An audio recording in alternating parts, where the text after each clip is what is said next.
Hello everyone, my name is Riddhi. यहाँ पर हम पीएसआर ऑप्शनल का ट्रेंड एनालिसिस कर रहे हैं। तो ये 1979 से लेकर के 2024 तक का ट्रेंड एनालिसिस है, जिसमें हम ये समझेंगे कि कैसे पीएसआर ऑप्शनल में कौन से ऐसे टॉपिक्स हैं जो आपके लिए इंपॉर्टेंट हो सकते हैं, कौन से टॉपिक्स मोस्ट इंपॉर्टेंटली आपको छोड़ के जाने हैं। ये आपको इस ट्रेंड एनालिसिस से थोड़ा सा आइडिया लग जाएगा, और अगर आप खुद से प्रिपेयर कर रहे हो तो उसमें आपकी काफी हद तक मदद भी कर देगा। तो जैसे कि आपको पता ही होगा, अभी रिसेंट टाइप्स में पीएसआर ऑप्शनल सबसे टॉप परफॉर्मिंग ऑप्शनल्स में से एक है। इनफैक्ट जो टॉप रैंकर्स हैं वो भी पीएसआर ऑप्शनल में से हैं। 2021 में 1500 लोगों के करीब ने ऑप्ट किया था, 2020 में भी 1800 के करीब ऑप्ट किया था। तो मतलब अगर आप देखोगे तो average success rate PSR optional में 6% से 9% हुआ है, अगर आप अपनी प्रिपरेशन पीवाई क्यू से थोड़ा सा लिंक करके चलते हो। आजकल के टाइम में तो पीवाई क्यूज बहुत ज्यादा चल गए हैं, हम लोग काफी टाइम से बोलते आ रहे हैं। तो उसने क्या है कि पीएसआर ऑप्शनल का एक परसेंटेज रेट भी उस चीज से बड़ा है, और क्योंकि एक तो जीएस2 के साथ भी ओवरलैप करता है, ऐसे एथिक्स, उससे क्या होता है पीएसआर एक हाई आरओआई ऑप्शनल बन जाता है। तो यहाँ पर हम ऐसा क्यों है कि हम 1979 से लेकर के ट्रेंड एनालिसिस कर रहे हैं, हम 5 से 10 साल का भी कर सकते हैं। देखो एक चीज है, अगर आप पिछले 5 साल के क्वेश्चंस देखोगे ना, तो उससे आपको थोड़ा सा आइडिया लग जाएगा किस टाइप के क्वेश्चंस हैं। जैसे कि अभी कोटेशन टाइप के क्वेश्चंस आ रहे हैं, एनालिटिकल टाइप के या स्टैटिक टाइप के, एप्लीकेशन बेस्ड क्वेश्चन, किस टाइप के क्वेश्चंस हैं वो आपको पिछले 5 साल के क्वेश्चन से पता लग जाएगा। बट आप पिछले 10 साल के क्वेश्चंस अगर करते हो और उससे पहले के क्वेश्चंस करोगे, तो आपको इन डेप्थ क्लैरिटी होगी कि एग्जैक्टली कौन से टॉपिक्स आएंगे जिनमें से आपके क्वेश्चंस बन सकते हैं, जो कि काफी इंपॉर्टेंट पार्ट बनाएगा आपकी प्रिपरेशन का। एंड सबसे ज्यादा इंपॉर्टेंट चीज जो कि लोग समझ नहीं पाते हैं वो ये है कि आपको ध्यान इस पर नहीं देना है कि हमें क्या इंपॉर्टेंट करके जाना है। ज्यादा ध्यान आप उस पे लगाना, मैं आपको एक टॉपर स्ट्रैटेजी बता रही हूँ बस, ज्यादा ध्यान आपको उस पे लगाना है कि क्या आपको छोड़ के जाना है। ठीक है ना? तो यहाँ से वो फिल्टर आउट हो जाएगा। सबसे पहली चीज ही आप फिल्टर आउट कर दोगे, जो लेस इंपॉर्टेंट चीज है दिल पे पत्थर रख के उसको साइड कर दो। तो हम ना, अगर मान लो पेपर 1 सेक्शन ए लेते हैं, मैं आपको आइडिया दे रही हूँ कि आपको कैसे पता लगाना है। जैसे कि ये पॉलिटिकल थ्योरी वाले जो यूनिट 1 से 8 है, इसमें अगर हम देखें तो मैं आपको कुछ इंपॉर्टेंट पॉइंटर्स यहीं से ही बता देती हूँ।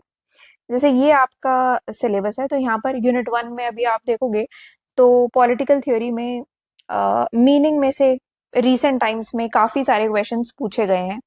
अप्रोचेस में से भी क्वेश्चन पूछे हैं। अप्रोचेस में मेनली बिहेवियरलिज्म से क्वेश्चन पूछे हैं। जैसे यहाँ पर मीनिंग में देखो आप, 2023, 24, 19, 18, फिर 2014, 2009। अगर आपको repetition of questions of topics देखने हैं ना, तो पिछले 10 साल से पहले जाना, वहां से आपको रेपिटेशन काफी अच्छी मिलेगी।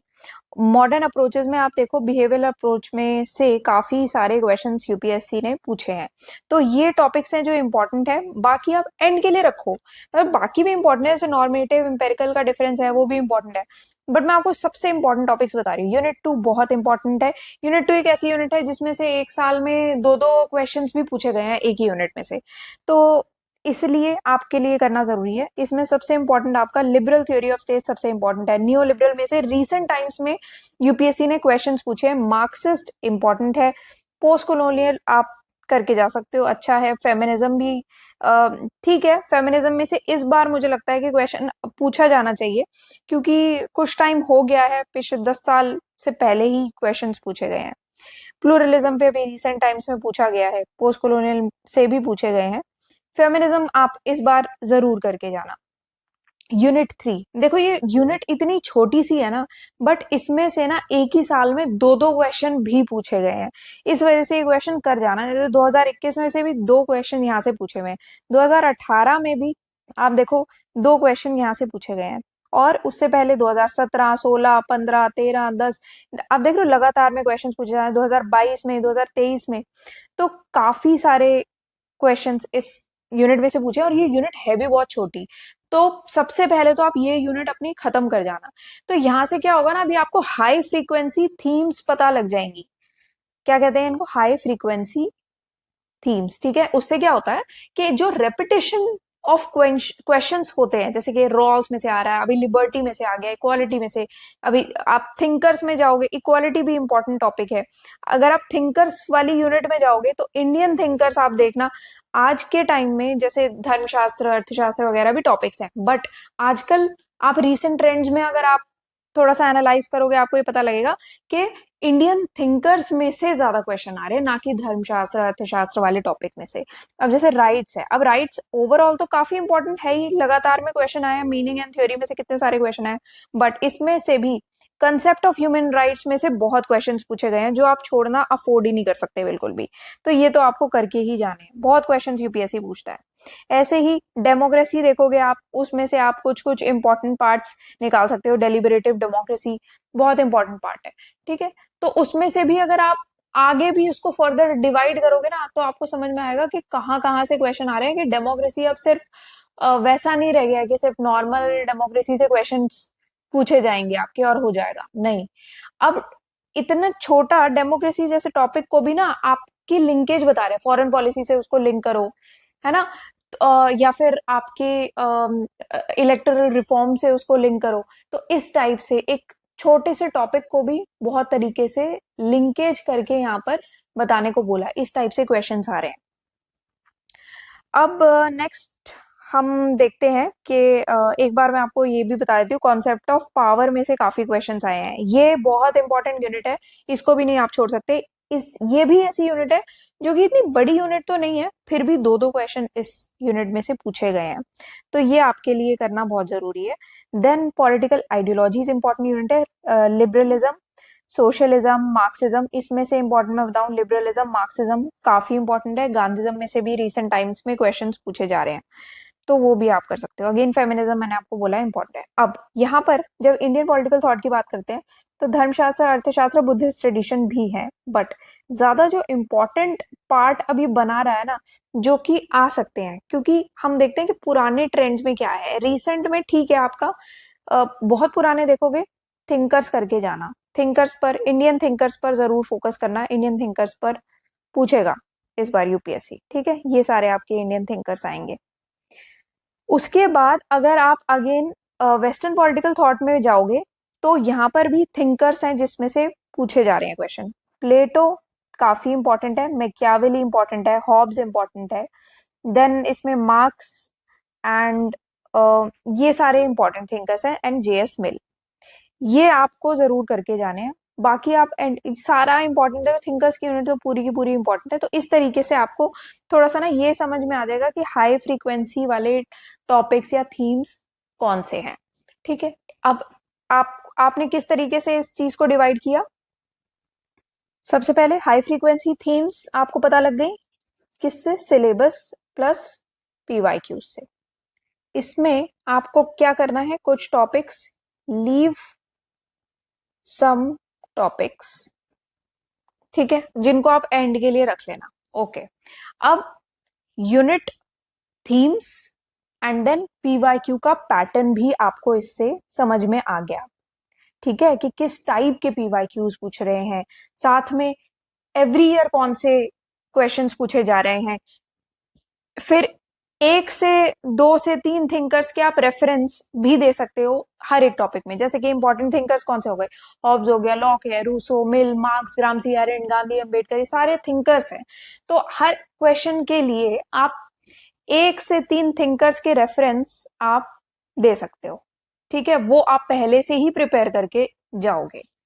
अब रिपीटेड क्वेश्चंस भी पता लग रहे हैं, रिपीटेड थीम्स, रिपीटेड टॉपिक्स आपको यहाँ से पता लग रहा है। ऐसे ही आप इंडियन कॉन्स्टिट्यूशन एंड पॉलिटी वाली यूनिट्स पे आओगे ना, यूनिट नंबर 9 से लेकर के वो जो आगे वाली सारी यूनिट्स चली जाती हैं, उसमें से अगर आप टॉपिक्स निकालोगे, प्रीएम्बल वाला टॉपिक आपका निकल के आएगा, DPSP, judiciary, federalism, 73rd 74th amendments आएंगे, political parties, caste, ethnicity, social movement, ये सारे टॉपिक्स। तो उसमें क्या होगा, आपको ये समझ में आएगा कि देखो बार बार फेडरलिज्म में से, social justice, grass root democracy, electoral trends, ये सब पे क्वेश्चंस पूछे जा रहे हैं, ठीक है।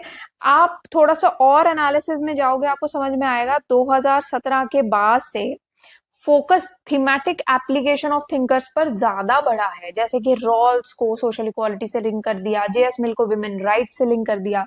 तो ये क्या है, thematic application application based questions पूछे जा रहे हैं। अगेन ये तो मैंने बहुत बार वीडियोस में बोला है कि एप्लीकेशन बेस्ड क्वेश्चंस आजकल पूछे जाते हैं, क्योंकि अब वो वाला टाइम गया जब नॉर्मल स्टैटिक क्वेश्चंस ही आपके सिंपल तरीके से पूछे जा रहे थे।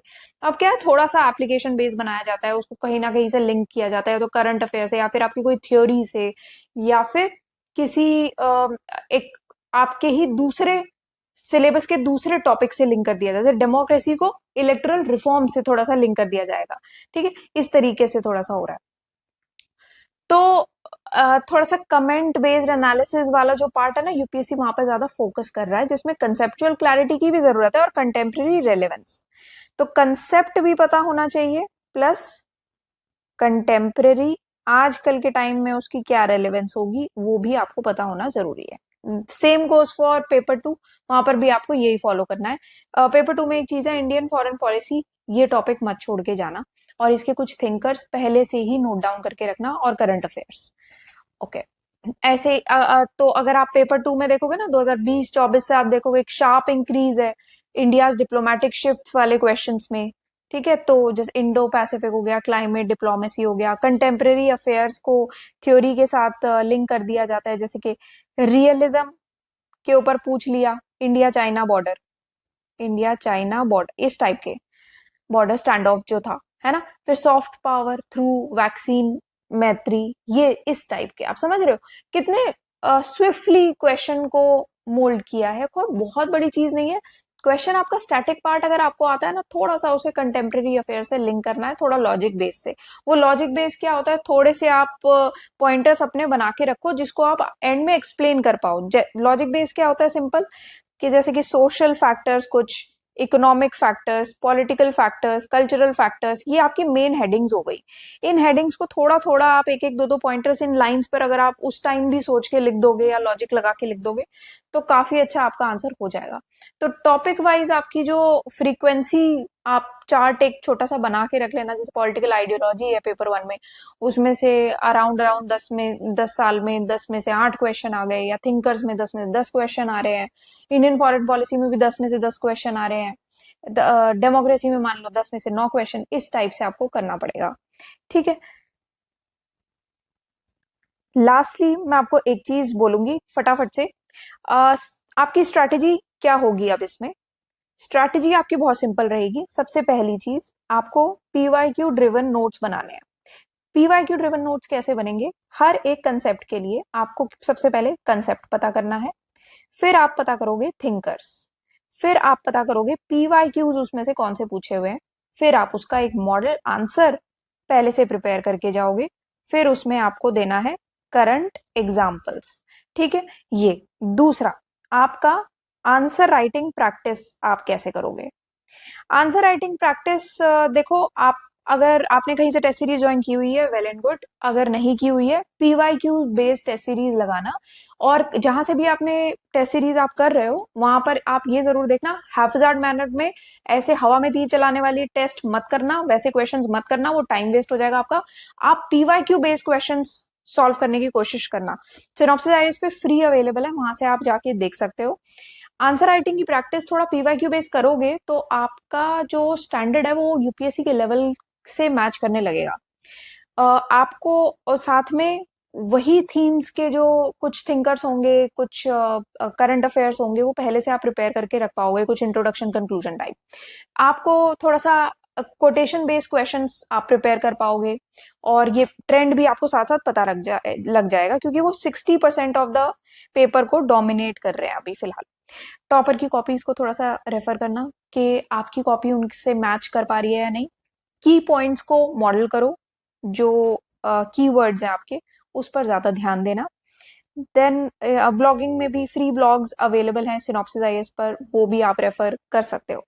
थिंकर इंटीग्रेशन तीसरे नंबर पर आपको यहाँ पर ध्यान देना पड़ेगा। ये स्ट्रैटेजी आपकी रहनी ही है। जैसे कि हर एक कोर एरिया को आपको मैप करना है विद स्कॉलर्स। जैसे कि एग्जाम्पल के तौर पे मैं आपको बताती हूँ, मान लो जस्टिस है, तो जस्टिस में कौन कौन आएगा, रॉल्स, नॉजिक, ये सब आएंगे। डेमोक्रेसी है, उसमें डाल, कोठारी, ये सब। ग्लोबलाइजेशन है, उसमें आप जोसेफ ने को डाल सकते हो, स्टिग्लिट्स को डाल सकते हो, ओमे को डाल सकते हो, ये सब। तो चौथा पॉइंट ये है कि आपको क्या करना है ना, डायनामिक पार्ट आपका स्टैटिक पार्ट से थोड़ा सा इसको मिक्स करके पढ़ना है। जैसे कि आईआर के लिए आपको थोड़ा सा वीकली अपडेट्स मेंटेन करके रखो, कोई अच्छी सी बुकलेट आप रेफर कर सकते हो, चाहे तो सिनॉप्सिस आईएएस की पीटी आप रेफर कर सकते हो, मेंस की बुकलेट है वो रेफर कर सकते हो आप, मेंस इन 300 टॉपिक्स रेफर कर सकते हो, विजन की करंट अफेयर मैगजीन आप रेफर कर सकते हो, कोई भी करंट अफेयर्स मैगजीन ले लो, उसमें कुछ कुछ अपडेट्स अपने रखो, पहले से ही कुछ नोट्स बना के रखो कि कोई भी टॉपिक आता है जैसे इंडियन फॉरेन पॉलिसी रिलेटेड या फिर इंडिया के बायलेटरल रिलेशंस रिलेटेड, उसके रिलेटेड कुछ करंट अफेयर्स, कुछ थिंकर्स पर्सपेक्टिव, ये सारे कुछ कुछ आप नोट करके एक जगह रख लो, सो दैट कोई भी उससे रिलेटेड टॉपिक आएगा आपको वहीं वो कॉपी पेस्ट कर देना है। तो G20 डिक्लेरेशन अपना बना के रखो, जैसे इंडिया EU ट्रेड टॉक्स है, ब्रिक्स रिफॉर्म है, UN वोटिंग रिकॉर्ड है, कुछ इंपॉर्टेंट टॉपिक्स हैं जिसमें आप अपना क्वेश्चन पहले से बना के रखोगे। ठीक है। अब बस एंड में समझने वाली बात आपके लिए यही है कि आपको फॉर्मेट इसको किस तरीके से करना है, कंसेप्ट समझना है, अगेन ये सबसे इंपॉर्टेंट पार्ट है, इसको आप अच्छे से समझ लेना। Concept, thinkers, PYQ, model answer and current example. ठीक है। जैसे कि अगर मान लो हम जस्टिस ले रहे हैं, तो उसमें मैंने आपको एग्जांपल दिया कि जॉन रॉल्स जिसका डिस्ट्रीब्यूटिव जस्टिस है, original position, wheel of ignorance, ये सारी चीजें। ठीक है। ऐसे ही माइकल सैंडल भी है जिन्होंने कमिटेड क्रिटिक दिया, रॉबर्ट नॉजिक एंटाइटलमेंट थ्योरी आ गई इनकी। तो PYQ इनके कौन कौन से हैं, अब अगर आप, ये मैंने कंसेप्ट बता दिया आपको, थिंकर भी बता दिए, PYQ अगर जाओगे वो कौन कौन से होंगे, 2023 में पूछा हुआ था, Rawls idea of liberal self is too individualistic, then communitarian critique of Rawls theory of justice, ये सारे। अब इसका क्या करना है, आपको मॉडल आंसर बनाना है, एक समरी बना सकते हो कि रॉल इंडिविजुअल्स को कैसे देखते थे, रॉल्स कहते थे कि इंडिविजुअल्स एक ऑटोनॉमस सेल्फ कंटेन्ड यूनिट है, इस तरीके से है, फेयरनेस को प्रायोरिटाइज करते थे, कम्युनिटेरियंस आर्ग्यू करते थे कि ये तो कम्युनिटी को निग्लेक्ट करते हैं, और यहाँ पर सैंडल क्रिटिसाइज करते थे रॉल्स को। ठीक है। जस्टिस क्या कहता है कि आपके सोशल एक्सपीरियंसेस पर बेस्ड होना चाहिए, एब्स्ट्रैक्ट कॉन्ट्रैक्ट नहीं होना चाहिए, ये सारी चीजें। कुछ आज के टाइम के आप फिर एंड में करंट एग्जाम्पल आप जब लिखते हो तो उसमें आप लिख सकते हो, जैसे अफर्मेटिव एक्शन है वो इंडिया US का कैसे रिफ्लेक्ट करता है, ये इस टेंशन को, वो चीज आप बता सकते हो। रिजर्वेशन पॉलिसी इंडिया की, वो आपका जो कंटेक्चुअल सोशल इनजस्टिस है उसको कैसे देखता है। ठीक है। तो इसको आप कम्युनिटेरियन इंसाइट से थोड़ा सा लिंक कर सकते हो, इस तरीके से आपको चलना पड़ेगा। लिबर्टी में आप PYQs बहुत सारे पूछे हुए हैं, कुछ JS मिल का हार्म प्रिंसिपल है, बर्लिन है, उनका पॉजिटिव नेगेटिव लिबर्टी है, ये सारी चीजें आप लिख सकते हो। बहुत सारे थिंकर्स हैं, और सबसे फेमस थिंकर्स लो जिनमें ज्यादा सोचने की जरूरत नहीं। अभी रॉबर्ट डाल का मैं नाम लूंगी, आपको आपको पता है पॉलीआर्की का बात हो रही है यहाँ पर। ठीक है। तो ऐसे आपको कुछ थिंकर्स हैं जो आपके परफेक्टली यहाँ पर फिट हो जाएंगे। जैसे अगर मैं JS मिल की बात कर रही हूँ या लिबर्टी कॉन्सेप्ट की बात कर रही हूँ, उसमें आप अच्छे एग्जांपल दो, digital censorship laws versus freedom of expression दो, जो इंडिया के IT रूल्स हैं, रशिया की मीडिया रेगुलेशन है, ये सब रियल वर्ल्ड एग्जाम्पल आप दोगे तो बहुत अच्छा जाएगा। इसमें पॉजिटिव नेगेटिव लिबर्टी वाला एग्जाम्पल आप दे सकते हो। तो इस तरीके से आपको अपनी प्रिपरेशन रखनी पड़ेगी। ऐसी कोई बहुत बड़ी चीज नहीं है जो टॉपर्स ने कर दिया आपको समझ में नहीं आ रहा है, ऐसी ये बहुत सिंपल चीज है, आप करने बैठोगे ना, कॉपी पेन लेके लिखने लगो, आपका आंसर भी बिल्कुल वही मैच कर जाएगा जो टॉपर की कॉपी होगी। दिस आर वेबसाइट synopsisize.com, यहाँ पर आप ऑप्शनल्स में जाओगे, PSR ऑप्शनल में आपको ये सारे कोर्सेज दिख जाएंगे, फाउंडेशन में सब कुछ ही है, बाकी टेस्ट सीरीज अगर आप कंसिडर कर रहे हो यहाँ पर आप देख सकते हो। And that's all for today, and thank you for watching this lecture.